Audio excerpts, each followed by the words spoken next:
Hey, this is Team Big Ol' Turret Dragon. I'm gonna do a new segment called Cool Tech of the Week, where we just like go over like cool techs of the week, like cool cards that you can play in like theme decks that work well, that aren't like terrible, you know, they're actually good ideas that are pretty cool. Anyways, yeah, this week we are doing a on Cat's Ear Tribe.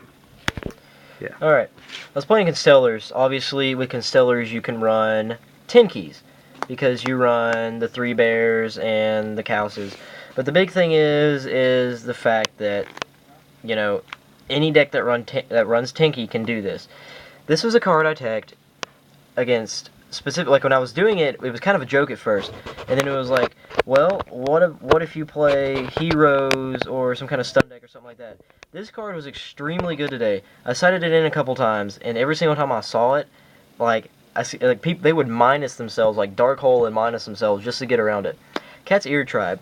If you don't know what this card does, you can either look it up or listen to me talk to you about it. During the damage step of your opponent's turn, and only then, the original attack of his or her monsters that attacks becomes 200. So they have to clash with this. So pretty much if you summon this, they have to suicide into it. But if you play Tinky, you can either search this or you can search, you know, in my case, I never got him. I always got the Cows and the Bears. But if I drew him and I had a Tinky, bumped him up to 300, so he was a wall. You couldn't get over him. Yeah, they can't attack over him because they're 200. So yeah, I played against a guy today who was playing stun, and I summoned it, and he literally he had to minus himself. Like, he had 4 monsters and he Dark Hold just to get over it because he had no other way around it. Because it's not like, unless you have a way to pop it, like, because dragons and prophecies, you're just gonna pop this, but stuff like Heroes and like Infernities just are gonna have to Infernity break it. Like this, it's really annoying to get around. Like they have a monster that you cannot get over.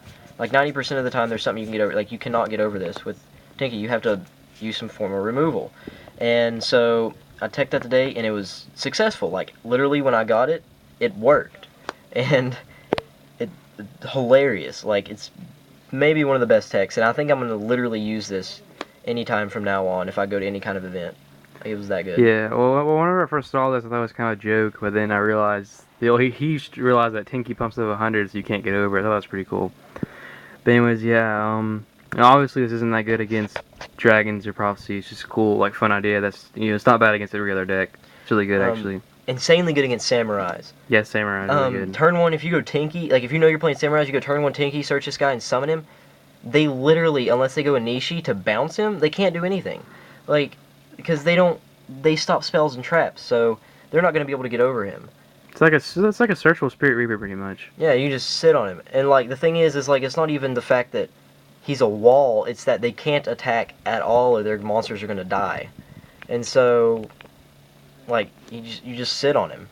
And it did really well today, so, I mean, it works. It's a great one of. Alright, that's it. Team Big Ol' Turret Dragon, signing